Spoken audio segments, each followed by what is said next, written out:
YouTube, how the fuck you doing? Hey guys, Nadeshot. Today I'm bringing a brand new video, and it dawned on me this morning while I was making my crazy craft video for my second channel that I have not done a Q&A in what feels like a million years. So that is what we're going to be doing today. I asked you guys, as always, to submit questions on Twitter using the hashtag AskNade. I have a few really good ones on my phone, so we're just going to jump straight into it. So our first question is coming from Trev Anderson 87. He asked, Nadeshot, are you superstitious? If so, what are you most superstitious about? Hold on, man. I'm opening this window. We gotta hear this. What is going on outside my apartment? I don't think I've ever opened this window. Is it locked? Yeah. Yeah. They're having a fiesta. I bet they have some pretty good food up there. But I don't know if I can film this Q&A right now because you guys are just gonna hear it in the background the whole time. We might have to switch rooms.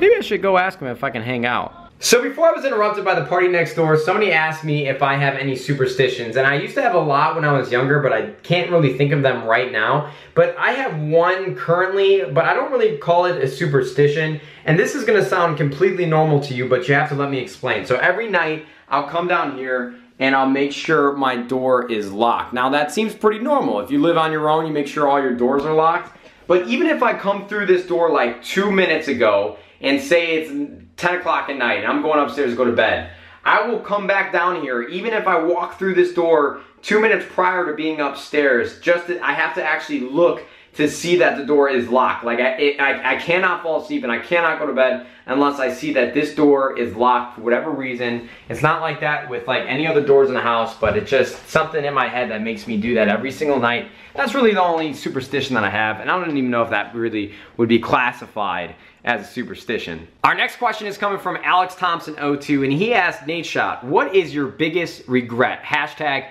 Ask Nade. Now this question is not tough for me to answer at all. It didn't take me a second to think of my answer. I knew exactly what I was gonna say, and honestly my biggest regret is leaving Twitch TV to go stream for another platform. Now I don't want people to look into that. I have no issues with anybody that works for MLG. I have no issues with the platform itself. I just feel very responsible for the decline in viewership in competitive Call of Duty because at the time when I left Twitch, I was really at the forefront of competitive Call of Duty. The viewership was thriving. Other esports and the players and the casters and the analysts were giving our game more respect than we had in previous times. You know, for a long time, competitive Call of Duty was like considered a joke to everybody else in esports. It was sort of like this gimmick, this game made for 12-year-olds, and it wasn't like a real competition, but we had strength in numbers. People were watching our streams. We had thousands of people showing up to our tournaments, and we were just in the best position that competitive Call of Duty has ever been.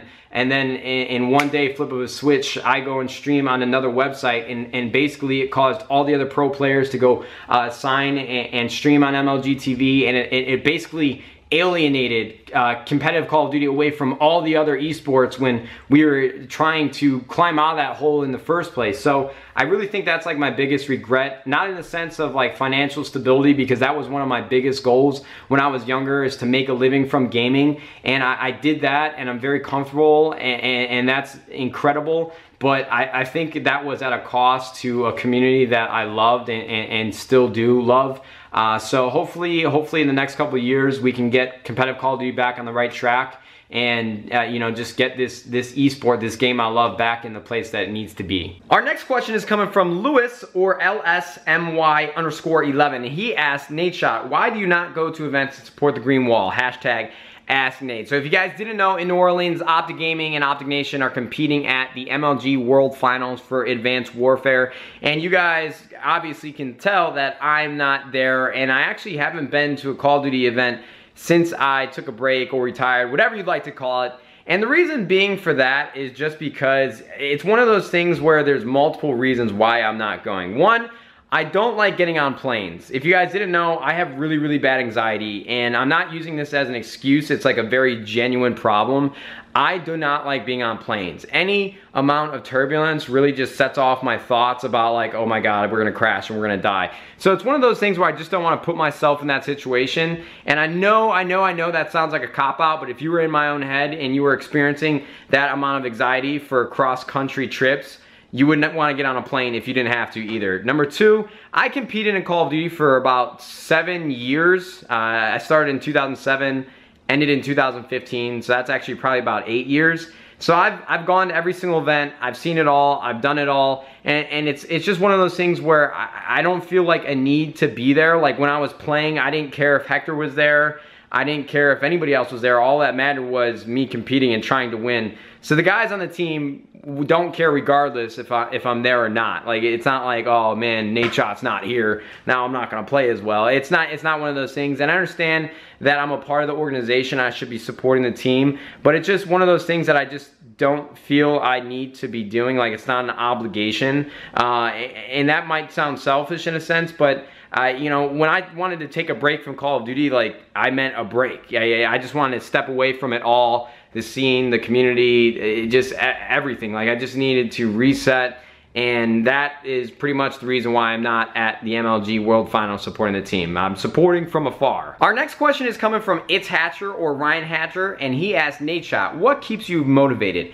Now, this is a question I get a lot. It seems very vague, but it's actually a phenomenal question, because I wonder the same thing about many people. I wonder the same thing about rappers. I wonder that about professional athletes, scientists, just people in general. Like, what is in the back of their mind that's keeping them driven and motivated to be successful? Like, what really fuels somebody's hard work and dedication to whatever that they are passionate about? And for me, I think success, like the opposite of that, is failure. So when I quit school when I was 18 and moved out of my parents' house, that was the biggest leap of faith towards success that I was ever gonna make in my entire life, and still is to this day. And I think the biggest motivation for me was not to fall on my face and fail. I wanted to prove my parents that I can make a living from gaming. I wanted to prove to myself that I can make a living from gaming, and I just didn't want to work that 9-to-5 rat race job my entire life, because I feel like YouTube is like the only place, and there's many other things. Like, I'm not gonna be a professional athlete,